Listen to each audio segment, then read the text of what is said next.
शादी एक ऐसा रिश्ता जो दो लोगों को हमेशा के लिए जोड़ देता है। लेकिन क्या हो अगर दुल्हन की मौत शादी से पहले ही हो जाए और उसकी आत्मा आज भी अपने दूल्हे का इंतजार कर रही हो। आज की कहानी है दुल्हन। राजस्थान के एक छोटे से गांव में एक पुरानी हवेली थी। दिन में भी लोग उसके पास जाने से डरते थे। गांव वालों का कहना था कि हर पूर्णिमा की रात हवेली की छत पर लाल जोड़े में एक दुल्हन दिखाई देती है। जो भी उसे देखने जाता वो कभी पहले जैसा वापस नहीं लौटता। एक दिन शहर से एक यूट्यूबर आया। उसका नाम था अर्जुन। उसे भूत प्रेत जैसी बातों पर बिल्कुल विश्वास नहीं था। आज मैं इस हवेली का सच दुनिया के सामने लाऊंगा। बेटा, रात में वहां मत जाना, क्योंकि वहां दुल्हन आज भी जिंदा लोगों को बुलाती है। रात के ठीक 11 बजे अर्जुन कैमरा लेकर हवेली में दाखिल हुआ। जैसे ही उसने दरवाजा खोला, एक ठंडी हवा उसके चेहरे से टकराई। चारों तरफ अंधेरा था। तभी उसे पायल की आवाज सुनाई दी, छन छन छन। लगता है हवा खिड़कियों से टकरा रही है। लेकिन आवाज लगातार पास आती जा रही थी, छन छन छन। अचानक सब शांत हो गया। अर्जुन ने टॉर्च घुमाई और तभी गलियारे के आखिर में लाल जोड़े में खड़ी एक औरत दिखाई दी। लेकिन अगले ही पल वो गायब हो गई। अर्जुन डर तो गया था, लेकिन अब वो पीछे नहीं हटना चाहता था। वो एक कमरे में पहुंचा। कमरे में एक पुराना बड़ा आईना रखा था। जैसे ही उसने कैमरा ठीक किया, आईने में किसी का प्रतिबिंब दिखाई दिया। एक दुल्हन जो उसके ठीक पीछे खड़ी थी। कौन है वह? वो तुरंत पीछे मुड़ा, लेकिन वहां कोई नहीं था। फिर उसने आईने की ओर देखा। दुल्हन अब भी वही थी।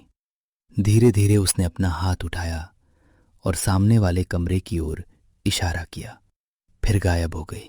अर्जुन उस कमरे तक पहुंचा। कमरे पर भारी ताला लगा था। काफी कोशिश के बाद उसने ताला तोड़ दिया।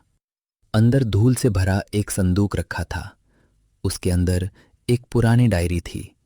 डायरी पर लिखा था, मीरा। आज मेरी शादी है। मैं बहुत खुश हूँ। राज से शादी करके मैं एक नई जिंदगी शुरू करने वाली हूँ। अर्जुन आगे पढ़ने लगा। राज के परिवार ने अचानक और दहेज मांगा है। पापा बहुत परेशान हैं। मुझे कुछ अच्छा नहीं लग रहा। अर्जुन ने पढ़ना शुरू किया। राज के पिता की बात सुनकर पूरे मंडप में सन्नाटा छा गया। मीरा के पिता हाथ जोड़कर उनके सामने खड़े थे। उनकी आंखों से आंसू रुकने का नाम नहीं ले रहे थे। मैंने अपनी हैसियत से बढ़कर सब कुछ दिया है। अब मेरे पास कुछ नहीं बचा। तो फिर ये शादी नहीं होगी। मीरा की आंखें तुरंत राज की तरफ उठी। उसे उम्मीद थी कि राज उसका साथ देगा, लेकिन राज चुप खड़ा रहा। उसकी खामोशी ने मीरा का दिल तोड़ दिया। कुछ ही देर बाद बारात वापस लौट गई। शहनाइयों की आवाज बंद हो गई। हंसी खुशी का माहौल मातम में बदल गया। उस रात मीरा के पिता ये अपमान और दुख सहन नहीं कर पाए और उन्होंने अपनी जान दे दी। मीरा का अपने पिता के सिवा इस दुनिया में कोई नहीं था। अपने पिता को खोने का सदमा वो सहन नहीं कर सकी और उसी रात उसने भी जहर खाकर अपनी जीवन लीला समाप्त कर ली। एक ही रात में दो मौतों ने पूरे गांव को हिलाकर रख दिया। जहां कुछ घंटे पहले शहनाइयां बज रही थीं, वहां अब केवल सन्नाटा था। मीरा और उसके पिता का अंतिम संस्कार कर दिया गया। लेकिन कहानी यहीं खत्म नहीं हुई। असल कहानी तो इसके बाद शुरू हुई। कुछ दिनों बाद गांव वालों ने हवेली के पास अजीब घटनाएं महसूस करनी शुरू कर दी। रात के समय वहां से पायल की आवाजें आने लगी। कभी किसी लड़की के रोने की आवाज सुनाई देती, तो कभी ऐसा लगता जैसे हवेली के अंदर कोई शादी की तैयारी कर रहा हो। कल रात मैंने हवेली की छत पर किसी को देखा था। मैंने भी देखा था। लाल जोड़े में एक दुल्हन खड़ी थी। धीरे धीरे पूरे गांव में ये बात फैल गई कि मीरा की आत्मा को शांति नहीं मिली। हर पूर्णिमा की रात हवेली की सबसे ऊंची खिड़की पर एक दुल्हन दिखाई देती।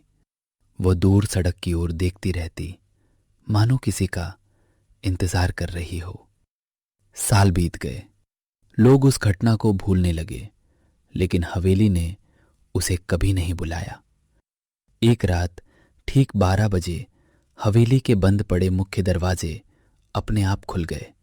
अंदर से शहनाई की धीमी आवाज आने लगी और उस गांव के एक बुजुर्ग ने दावा किया कि उन्होंने हवेली के आंगन में एक पूरा विवाह मंडप देखा था। मंडप में दुल्हन बनी मीरा बैठी थी, लेकिन दूल्हे की जगह कोई नहीं था। राज, तुम लौटोगे ना? इसके बाद जो भी उस हवेली में रात के समय गया, उसने एक ही बात कही। उसे ऐसा लगा जैसे कोई अदृश्य आंखें उसे देख रही हों, और हर बार उसे एक ही आवाज सुनाई देती थी, मेरी शादी अभी अधूरी है, मेरी शादी अभी अधूरी है। लेकिन किसी को नहीं पता था कि मीरा सिर्फ अपने दूल्हे का इंतजार नहीं कर रही थी, वो उस इंसान का भी इंतजार कर रही थी जो एक दिन उसकी हवेली में कदम रखेगा और फिर कभी वापस नहीं लौटेगा। अगली सुबह गांव वालों को हवेली के बाहर सिर्फ अर्जुन का कैमरा मिला।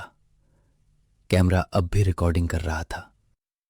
वीडियो के आखिरी फ्रेम में अर्जुन दूल्हे के केड़ों में मंडप में बैठा था और उसके सामने लाल जोड़े में मुस्कुराती हुई मीरा बैठी थी।